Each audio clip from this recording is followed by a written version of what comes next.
Hey everyone, I'm Bea, one of the Turing podcast hosts. This is our new series called The Coffee Pod. In this mini-series, we introduce the brilliant minds behind the Turing's AI for Science and Government Fund, given to us in collaboration with EPSRC. As the fund comes to an end, join me as I chat with my colleagues about their exciting projects and their unique journeys into data science and artificial intelligence careers. Welcome to the Coffee Pod mini-series of podcasts. This is the AI for Science and Government edition. In here, we want to focus on the people behind the projects and get to know them and their story. Hi everyone, welcome to a super exciting Coffee Pod episode. It's my greatest pleasure to welcome a fellow postdoc at ASG, Ruoyun Hui. Hi. Hi, Bea. So welcome to the Coffee Pod. This is going to be an episode about you. We want to hear all about you. So my first question is super important, and it is, how do you take your coffee? Oh, okay, I can't really drink coffee because I'm very sensitive to caffeine. I think last time I tried, I took one espresso before 9 a.m. from the office coffee machine because everyone said it's great. And I stayed awake until 3 a.m. Oh my gosh, that is so effective. So I guess you have tea? You're having a tea right now? I'm having decaf tea, yes. Oh, that's great. Our listeners can obviously not see us, but we are currently having our hot beverage of preference while having this chat.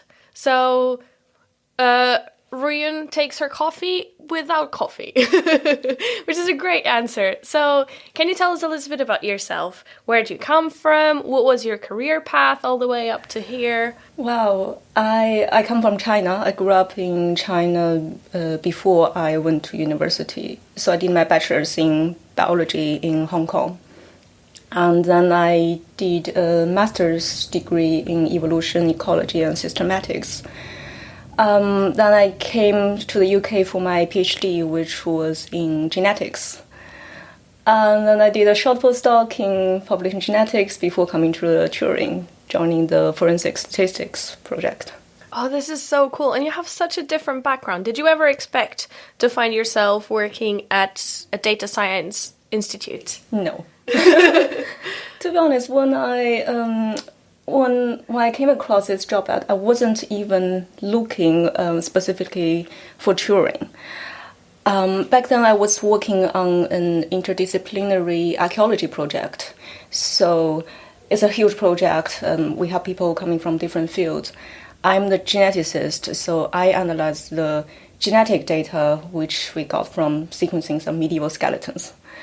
But then we also have a lot of other archaeologists who look at the bones, measure the bones, and scan them in various ways. So we want to put together information from different fields. And then I come across this problem, like, yes, we have all this evidence from using different techniques, different sources of information, but how do you combine them to answer a single question when you have very different data format and different sources of uncertainties from each line of evidence. So I was looking for a solution to that, and I was asking myself what other fields might face a similar problem. And I thought, well, forensics probably, because forensics is quite similar to archaeology in many ways in reconstructing the past. I was just randomly searching forensic evidence or statistics, combining evidence, and then this job ad came up. I thought, oh, that's really cool. So I applied and somehow got here. No, not somehow. It's obviously very well deserved that you got this job. But this is so cool. I have so many questions. But did you have any programming background, or did you have like any formal training before you got here? I did program a lot because my PhD is largely on computational genetics. Yeah, so I had some experience in coding and also statistics, because I guess nowadays a lot of different fields are dealing with data in different ways, right? And statistics and data science will come in many different ways. Yes. But this is so cool. You have such a cool background. I want to ask, how did you find coming to the UK? You can give honest answers. No, because it's quite a long time back, and I'm trying to remember. Because before coming to the UK, I lived in Germany. I guess it's not such a huge cultural shock for me then, because I was already in Europe-ish. No, I think I find it's positive overall, because I couldn't speak German very well, so I felt life was very restricted when I was in Germany. Like, I can't go around to do everything I need, and the working language in the research institutions are always English. But here I can do more things. It's not like just being in a bubble of foreigners or foreign students. So, overall, I really liked it, and I liked the tea. One thing I did have a lot of complaint about is it's not good for hiking. I mean, England, everywhere is so flat. When I lived in Germany, I lived quite close to the Alps in Munich, so I could go on day hikes, and that was fantastic. Have you been to the north of England? A little bit, yeah. I know there are very nice spots once we go a bit further from here. Yes. This area is very flat. I have to agree with that. There's lovely hiking spots, but it's not very close to you. So how did you find coming to the Turing? I guess I joined at a strange time, because that was during the lockdown. Right, but I did always have quite a feeling of community, and I had quite a lot of support, because we had collaborators, not just in the Turing, but with other senior academics and forensic scientists. So there is always this quite amazing connection of people coming together from various different backgrounds, but aiming for similar things, and that's quite inspiring. And as the office gradually starts to open up, yes, I feel it's getting livelier and livelier every day. So you're enjoying the environment and the collaborations. Do you find it difficult to collaborate with people from all these different fields? I think it means you have to allocate time and effort for engagement and communication. But this also happened with my previous job, because I realized I need to allocate my time differently compared to when I just worked with geneticists.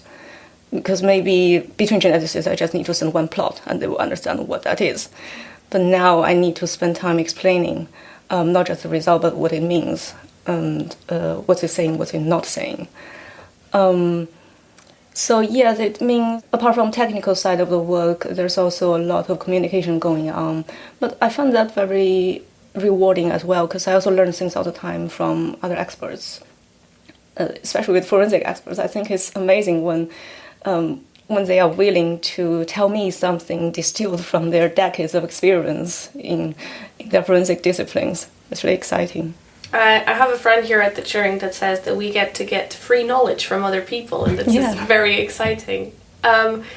So you've never seen yourself having this career path. What did younger you want to do?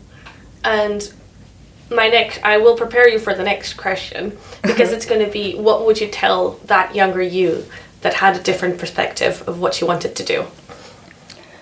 Right, I guess it depends on what age we're talking about, because it really changes all the time. Like when I was really young, I wanted to be a painter. And I gave that up because at one point I found math was more interesting.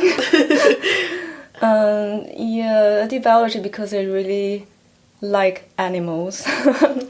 But then I became interested in the history of things, like how the animals, the plants come to be the way we see them today. And that went down the population genetics track, because that's also about learning history. I don't know really. I felt I wasn't very good at making long-term plans, but in hindsight, that might have some good things about it, like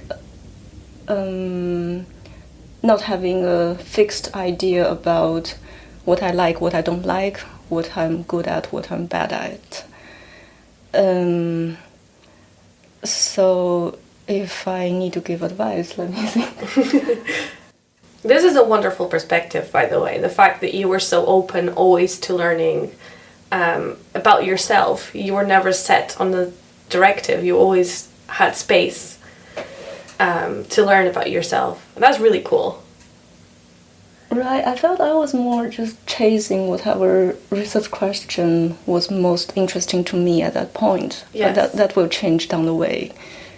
But yeah, I guess to echo what you said, if I need to give any advice, I think I would say to have even a less rigid idea about who you are and just be open to all kinds of opportunities and put yourself in very different situations and see what happens. I think this is great advice. And I asked this question because we don't know who's listening, and we don't know if someone has a similar background to you. Yeah. And they would like to hear how you got and what would you tell yourself. That's why I asked this question. Yeah, exactly. As you said, before coming to the Turing, I never thought data science is down my lane. Yeah. But just somehow got into it, and then felt that's really rewarding. So I'm glad I made that jump. And we're glad you made that jump too, because you got to be here and we got to meet you and have a chat with you now and hear about your amazing experience. But now I want to know more about you. So besides hiking, which is lacking in the UK, what else do you like to do when it's not, right, work related? So I've been practicing kendo, which is a Japanese martial art, since I came to the UK. That's so cool. So, but I progressed really slowly. It took me probably 7 years to get to what other people would achieve in 2 years, I guess. But yeah, I think that's what I spend the largest chunk of spare time on, probably. Also just go to some random talks and I do some volunteering.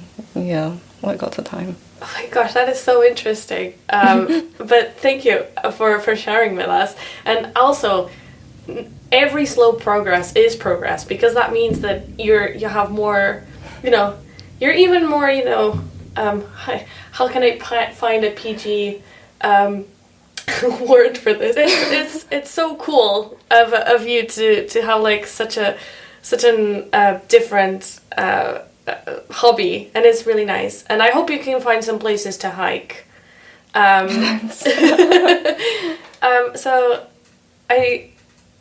So I just want to know what are, we know now that you don't like to plan a lot in the future. But what are your current plans that you have ahead of you? Right. I mean, if it's just up to Christmas, that's also a future plan. No, I'm thinking how best to put this, because I'm still exploring as well. But in general, I quite enjoy the aspect of having both some technical aspect of data analysis, but also working with people and having a more direct impact on society to really affect the life of real people around. So broadly speaking, I'm looking for something that can involve the critical application of data or algorithms, probably in the public sector or in civil society. But I'm also still looking, still exploring. I don't know if that's specific enough answer. That is a great answer. And I want to thank you so much for taking the time and coming and having a hot beverage with me. I'm glad you didn't go for coffee. We don't want you to stay awake until really late in the evening. But thank you so much for joining us. Thank you. And I hope to see you around at the Turing. Yes, see you around. Thank you for listening to The Coffee Pod. I'm your host, Bea Costa Gomes, and the episodes are produced by Luca Lane. This is a collaboration with ASG, with a shout out to Zainab Ismail and Achintia Rao. Our music has been produced by Spiders Eat Vinyl.